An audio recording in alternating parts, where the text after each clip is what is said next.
yang ada di dunia perawatan mobil. Ya. Seperti ini, Mas.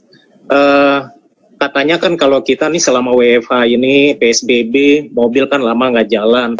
Jadi solusinya kayak gitu ya. Ini Bang Uda sama Bang Okto. Sebenarnya kan itu kan mitosnya kan mitos untuk kendaraan-kendaraan lama. Dan kadang orang-orang tua kita dulu karena suka masih melepas akinya. Jadi kalau memang lama mobilnya ngendon lama, lepas akinya. Nah, yang lebih parahnya kalau itu akhirnya dilakukan di kendaraan-kendaraan yang sekarang. Kendaraan-kendaraan yang sudah high-end. Nah, itu sebenarnya sangat tidak disarankan. Nah, karena kan memang kendaraan sekarang mereka sudah pada pakai itu malah jadi kesalahan fatal ya. Betul. Kalau misalnya udah terjadi seperti itu, akhirnya harus di reset masuk lagi ke OEM lagi.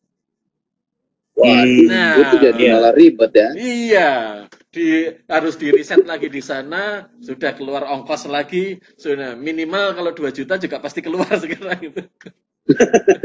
Dan setahu saya prosesnya agak ribet sekarang kalau ke OEM. Jadi kalau kita mau ngeriset ini, kita tuh diminta tuh mulai dari faktur seperti gitu. Jadi dikhawatirkan untuk menghindari klaim-klaim berikutnya mungkin ya itu mobil dia untuk menghindari klaim secara hukum kali ya kalau APM. Jadi dia harus melihat dokumentasi lengkap itu mobilnya apakah punya kita gitu-gitu. Jadi artinya komplit. Ya, nah justru itu tadi itu mitos-mitos yang berlaku di mobil lama jangan diberlakukan di mobil-mobil baru. Sekarang gitu. Iya. Mas Tum, udah mau kok. Siap, udah. Nah, ini tadi ada lagi sambungan pertanyaan dari Om Yudi Atmaja. Nah, dia tanya soal pelumas yang digunakan itu apakah kalau mobil ngendon di rumah itu harus wajib tetap ganti oli ataukah bisa dibiarkan agak lama gitu rentang waktunya. Misalnya kita udah misalnya 1 tahun nih, misalnya berapa kilometer ya kalau mobil ya untuk ganti mobil untuk ganti oli. Nah ini misalnya udah tiba saatnya untuk ganti oli tapi karena mobil jarang digunakan, itu makanya kita berpikir udahlah nanti aja gitu. Itu gimana Mas? Ya, jadi gini ya, kendaraan meskipun tidak dipakai itu tadi, olinya juga tidak jalan. Rata-rata kendaraan itu kita biasanya untuk kilometer itu kan sekitar 3.000 sampai 5.000 tergantung oli yang dipakai. Ada yang beberapa malah mereka bisa sampai 10.000. Mereka yang pakai long life itu biasanya mereka bisa sampai 10.000. Nah, tapi ada juga yang beberapa faktor yang harus kita perhatikan, Bang Uda. Jadi meskipun ini mungkin PSBB, mungkin kan kita juga nggak tahu ini berakhir sampai kapan, kita nggak tahu. Nah, apakah seminggu, 2 minggu, atau sampai 2 bulan, 3 bulan, 4 bulan, sementara kendaraan harus diem terus. Nah, oli sendiri itu juga ada usia pakainya. Jadi meskipun olinya itu secara kilometer kita juga masih belum nyampe, tapi kalau usianya sudah sekitar 6 bulan, usahakan mereka kalau bisa diganti. Karena tetap mereka yang sudah terpakai, yang sudah terpasang, yang di sana secara performa, secara kinerja, secara mutunya juga sudah mengalami penurunan. Jadi mereka yang tadi yang saya bilang fungsi olinya yang harusnya ada, dia bisa sebagai lubrikasi, dia sebagai cooling, dan dia sebagai cleaning, dia tidak akan bisa maksimal. Nah, begitu Om Yudi Atmaja. Om Yudi Atmaja kayaknya mic-nya lagi ini nih, lagi nggak bisa bagus nih. Tapi ya itu tadi, kadang kalau bisa kan kita kan ganti oli sendiri di rumah sih, kita lakukan. Tapi kalau tidak bisa, ya mungkin kita nunggu ini buka, ya sedikit terlambat, ya kita sih mungkin karena masa darurat seperti ini, kita ya sedikit memaklumi, nggak apa-apa. Cuma ya itu tadi, jangan sering-sering dilakukan, karena kan ya, tadi yang kita bilang bahwa sebenarnya tujuan kita merawat tadi sebenarnya kan untuk mempertahankan performa kinerja dari mesin supaya tetap maksimal. Jadi dengan memberikan cairan yang sudah secara mutunya juga sudah mulai turun, itu sendiri pun juga akhirnya juga akan menurunkan performa dari kinerja mesin sendiri itu. Jadi ini malah lebih banyak penjelasan ke arah perawatan engine nih kayaknya. Nah, sebenarnya kan di mobil itu ada banyak part yang bisa diperhatikan, terutama yang berkaitan dengan apa yang bisa kita lakukan di rumah gitu untuk merawat part-part itu. Nah, kalau misalnya mobil yang parkir di luar kan biasanya terkena kotoran burung atau misalnya ada pohon di bawah situ, misalnya ada buahnya, itu kan biasa getahnya itu biasanya melengket gitu loh Mas. Nah itu kan salah satu hal yang akan mengganggu penampilan lah. Sangat. Dan itu akan membuat yang penggunanya juga nggak akan percaya diri gitu loh kalau melihat ada noda gitu kan. Itu bisa memanfaatkan, ada nggak rekomendasi cairan yang bisa digunakan untuk membersihkan kotoran yang seperti itu Mas? Karena ini deposit kayak bukan jamur ya, deposit yang akibat kena air hujan gitu, itu kan sangat mengganggu, terutama kalau misalnya pas kita udah menggunakan mobil di musim hujan dan di malam hari. Nah itu biasanya akan bias kemana-mana tuh Mas, cahaya dari arah depan. Nah apakah ada cairan khusus yang direkomendasikan ataukah mungkin cukup dengan sabun atau gimana Mas? Nah sebenarnya di aftermarket sebenarnya banyak yang dijual untuk sebagai perawatan itu sebenarnya ada ya Bang Huda ya.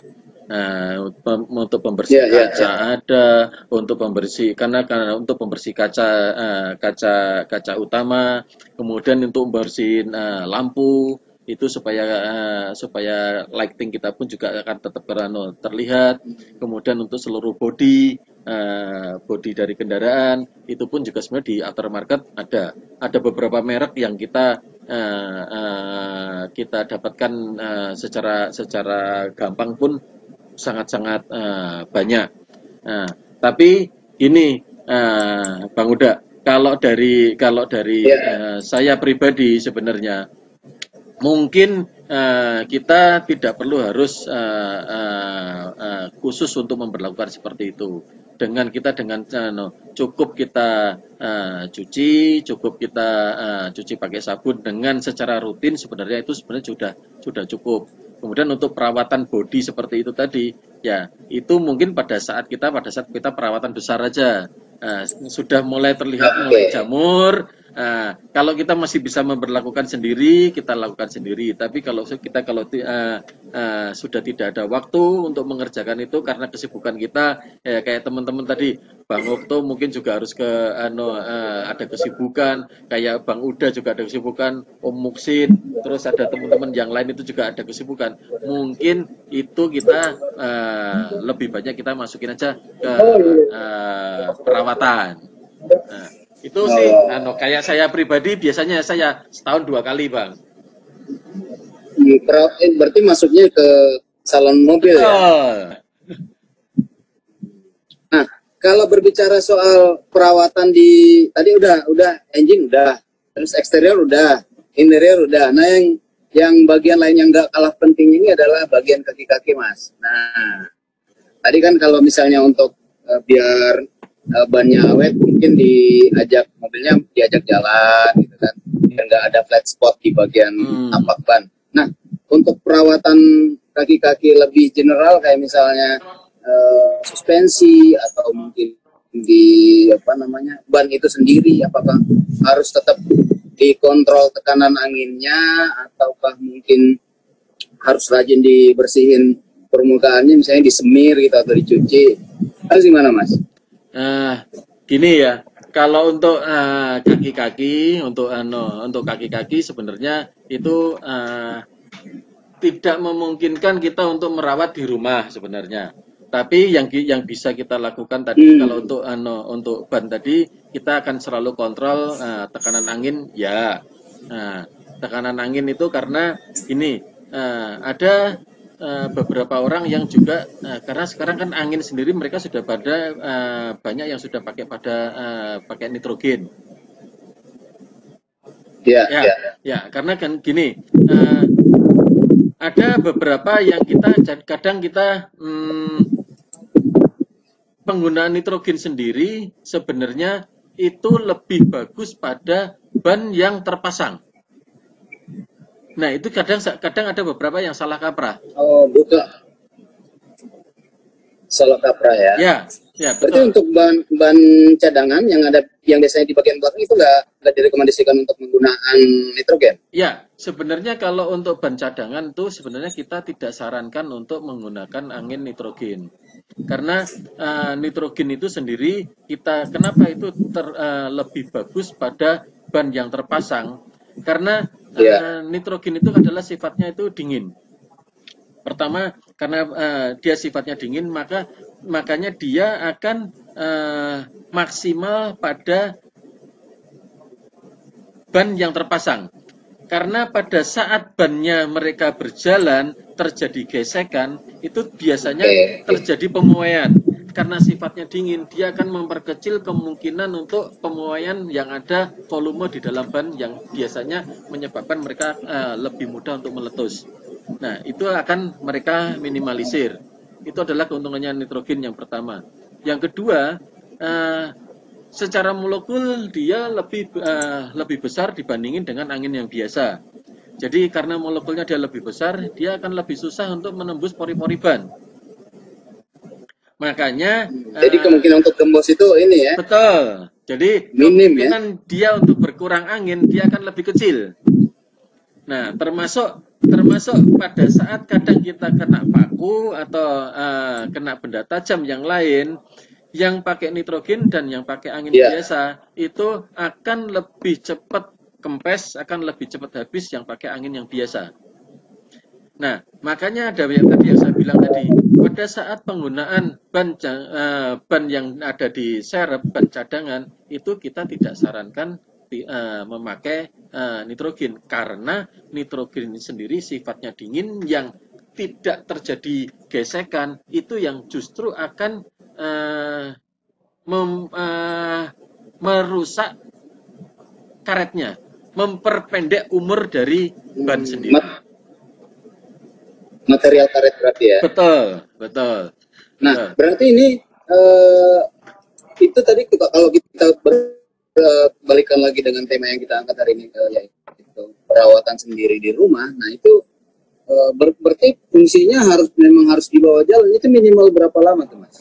Untuk di bawah jalan ban itu, biar nitrogen di dalamnya nggak merusak material ban itu sendiri. Nah, kalau itu tadi kan sebenarnya untuk jalan tadi kan sama tadi yang kita obrolin tadi. Nggak perlu harus lama-lama sebenarnya. 5-10 menit, seminggu 2 kali aja sebenarnya sudah sangat-sangat cukup. Oh, seminggu 2 kali udah cukup ya? Sangat-sangat cukup. Tinggal. Ya, kadang kita kalau harus tiap hari lebih bagus. 2 hari sekali atau seminggu 2 kali sebenarnya sudah sangat cukup sebenarnya. Nah, kalau kita balik lagi ya soal yang berhubungan dengan engine. Ini ada beberapa pertanyaan juga dari. Ada yang lebih penting sebenarnya, Bang Uda sebenarnya. Udah, Mas. Apa tuh? Kelistrikan sebenarnya. Nah, itu saya tadi baru mau nanyain. Nah, ini ada beberapa pertanyaan yang ditanyakan oleh netizen.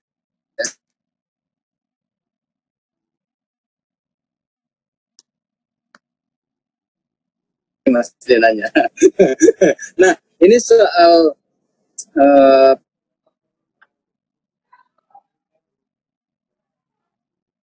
putus. Itu memang jarang banget dipanasin. Nah, karena jarang dipanasin itu mana? Apa sih penyebab utamanya itu? Apakah karena penggunaan arus listrik di mobil itu walaupun parkir tetap terpakai, ataukah memang ada masalah di perkabelannya itu? Misalnya ada kabel yang koset atau apa gitu yang kebocoran arus. Itu gimana, Mas? Ini tadi sedikit putus-putus ya, Bang Uda. Tapi saya coba tangkap sedikit ya, Jadi pertama kita tentang perawatan tentang baterai ya. Baterai supaya tetap kinerjanya secara harus maksimal. Pertama kita juga harus melakukan pengecekan apakah itu baterainya sebenarnya baterainya baterai basah ataupun baterai kering ya. Nah, itu perlakuannya beda ya, beda perlakuannya berbeda. Ya? Perlakuannya berbeda. Karena kalau baterainya baterai basah yang cairan yang harus kita isi, kita harus ngecek. Cairannya itu kan nanti kan pada saat di baterai di aki itu kan ada posisi upper sama posisi lower. Jadi pada saat betul. Jadi airnya itu kalau bisa dia jangan sampai berkurang.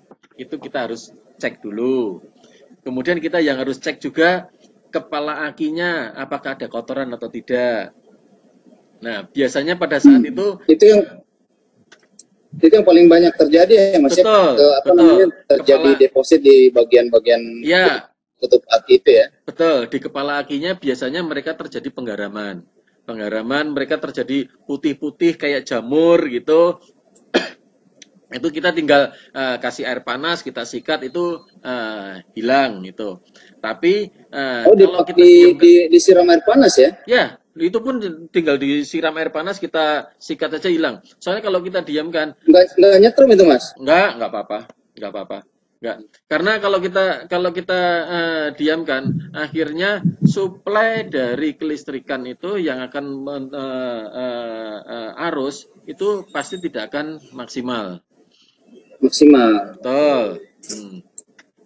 Nah, terus kita harus cek lagi juga nih yang sangat penting nanti tentang alternator kita. Nah, alternator. Karena pada saat kalau mereka mobil tidak bisa jalan, mobil tidak bisa start, tertuduh utamanya kalau nggak bensin ya aki. Tertuduh utamanya, wah ini kehabisan bensin, akinya pasti bermasalah. Padahal akinya sendiri mereka tidak bermasalah. Akinya sendiri sebenarnya masih bagus, tapi alternatornya yang bermasalah. Nah, meskipun sudah setiap hari mereka dipanasin, tapi ternyata alternatornya rusak, akhirnya tidak bisa memberikan penyimpanan lagi. Jadi itu hal-hal yang harus diperhatikan.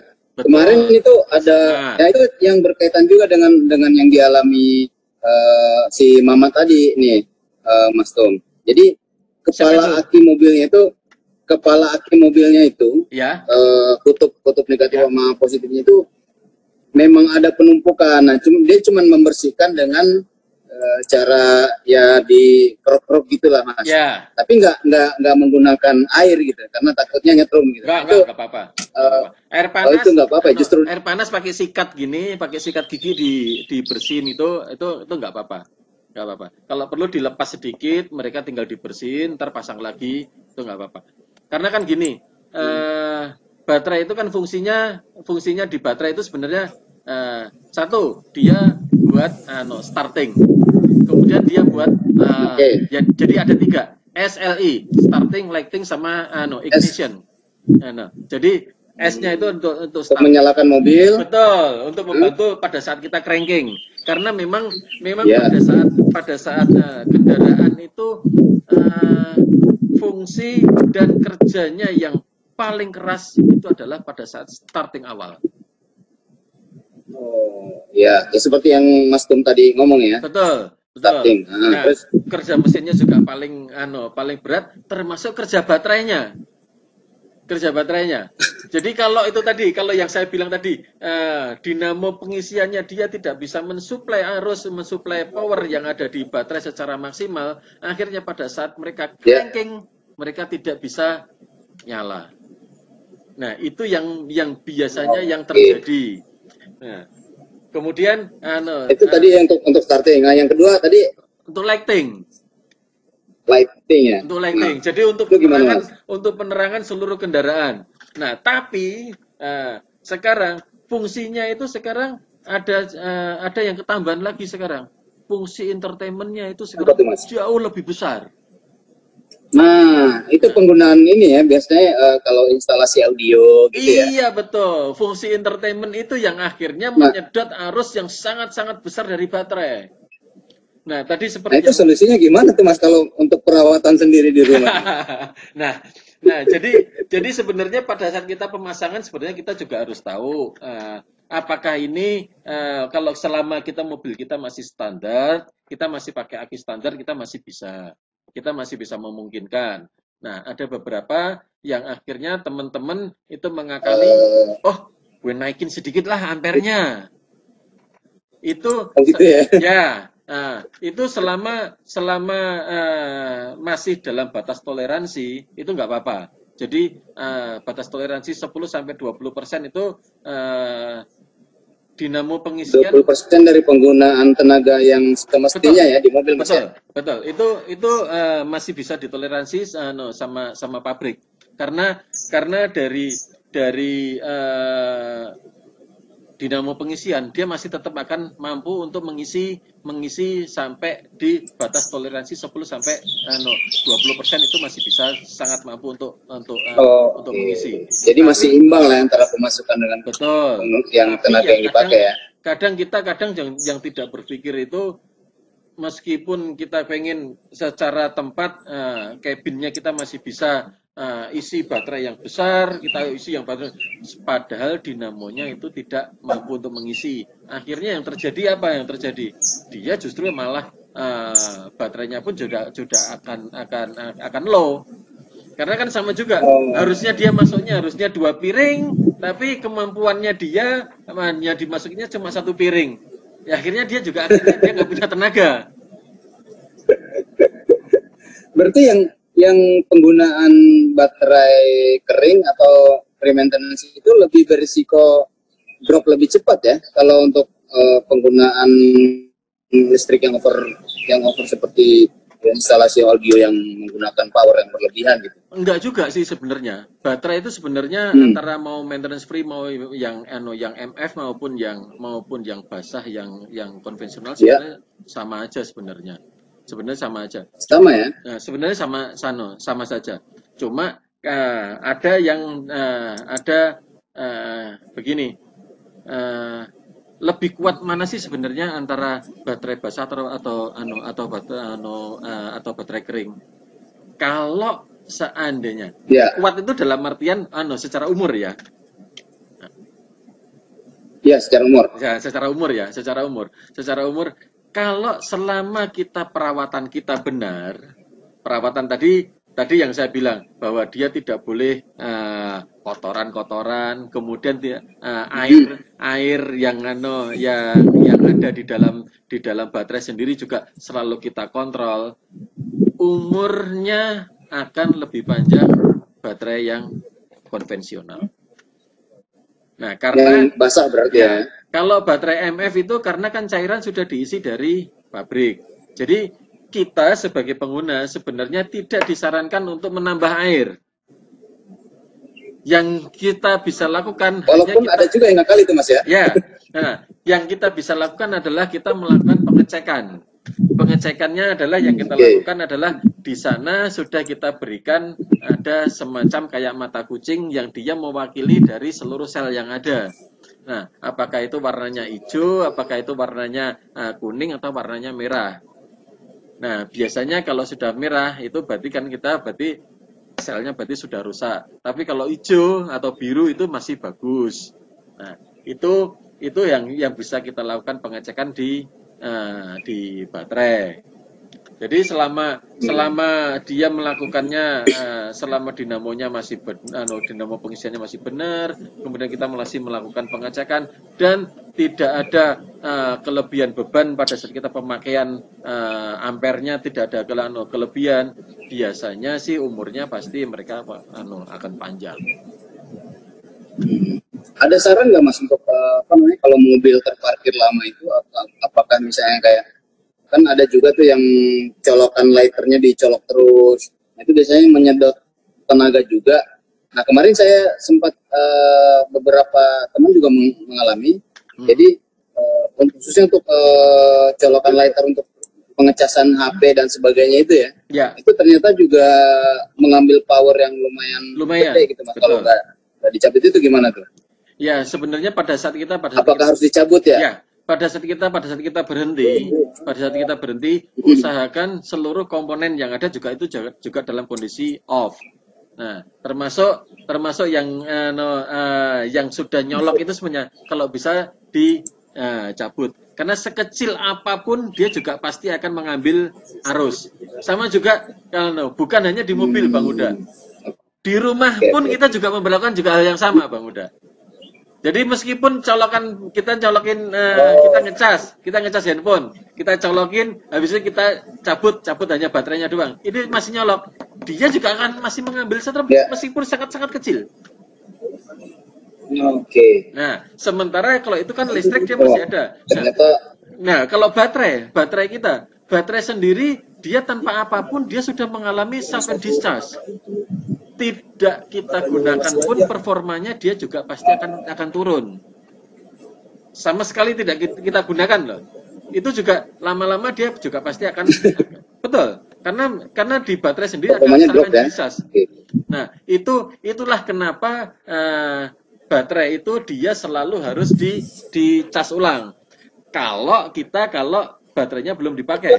Tapi kalau baterainya sudah terpasang pada kendaraan, nah, itu dia akan melakukan pengisiannya dengan itu tadi, dengan kita hidupkan, dengan kita starter, dengan kita ajak jalan, dengan mobilnya berjalan, otomatis dia juga akan melakukan pengisian ulang. Oke deh, Mas Temenggung, nggak terasa nih udah 1 jam kita ngobrol-ngobrol ya. Nah, masa sih? Ini karena teman-teman masih pada pengen nano loh nih loh. Berarti nah itu dia, kita dibatasin waktu soalnya nih. Berarti kayaknya kita harus sambung lagi nih ya Bang Okto ya. Kayaknya ya setuju, saya harus sambung udah sambung lagi dah. Ini ada 20 pertanyaan momentum yang berbeda ya. Iya, itu tadi kan kelihatan itu tadi. Anto tadi udah kelihatan nongol. Itu Bang Fajar itu. Nah ya, makasih banyak udah Mas Anto. Nah, Mas Anto ini dari teman-teman juga nih, jurnalis dari Mobilina. Nah, ini ada tadi juga ada Mas Yudi Atmaja. Kemudian ada Mas Fajar. Wah, ini Mas Fajar. Tapi waktunya udah habis, jadi kita harus sudahi. Karena memang lagi seru-serunya ini loh. Oke, bagian keduanya ya, Mas. Itu. Mau tanya nih Mas Huda nih. Mas Moksin juga makasih banyak udah udah temenin di sini bareng-bareng sama kita. Nanti kita habis ini bikin room sendiri lagi ya. Iya, bagian keduanya bikin dah. Paling saya cuma titip pesan satu aja Bang Huda. Siap. Nah, apa tuh? Ada beberapa yang tadi yang menyangkut mitos, menyangkut ini, ada beberapa yang kita yang sedikit yang ada sedikit yang kesalahan kadang. Meskipun itu sampai sekarang masih diberlakukan. Jadi kadang oli sendiri sampai sekarang kita selalu masih pakai patokan kilometer. Padahal sebenarnya yang paling cocok itu sebenarnya patokannya adalah hour. Karena meskipun kita berhenti, kita mengalami kemacetan, tidak berjalan secara kilometer, tapi mesin tetap harus muter ya. Jadi kadang kalau dari kita ganti oli harus dibilang 5.000. Usahakan buat teman-teman direview sendiri. Kira-kira 10-15% dikurangi lah. Jadi 3.500 km aja ya. Betul. Yang biasanya 3.000 ya dikurangi. Jadi sekitar 2.500. Nah, itu harus segera ganti. Oke deh, itu Mas Temenggung. Kita udah lewat beberapa menit nih. Oke. Siap. Pokoknya stay tune tetap di siang Sambut Iftar ala Medcom. Terima kasih teman-teman yang udah gabung. Terima kasih juga Mas Tumenggung sudah mau jadi narasumber hari ini. Kita ketemu lagi besok. Ciao teman-teman. Assalamualaikum warahmatullahi wabarakatuh. Waalaikumsalam. Ya, oke teman-teman semuanya. Ternyata obrolan saya dengan Bang Garuda sudah lebih dari 1 jam. Kita ngobrol-ngobrol tadi. Nah, ini sekarang buat teman-teman semuanya di Jakarta sekitarnya. Kalau sampean punya masalah dengan kendaraan, bisa dihubungi di sini. Ya, pokoknya buat teman-teman di Jakarta dan sekitarnya, dimanapun Anda berada, kalau punya masalah dengan kendaraan, hubungi di sini. Oke? Dan untuk tahu lebih lanjut, bisa dicek di Instagram kita. Ya? Oke? Masih tetap bersama saya, Tumenggung Prabowo. Wassalamualaikum warahmatullahi wabarakatuh.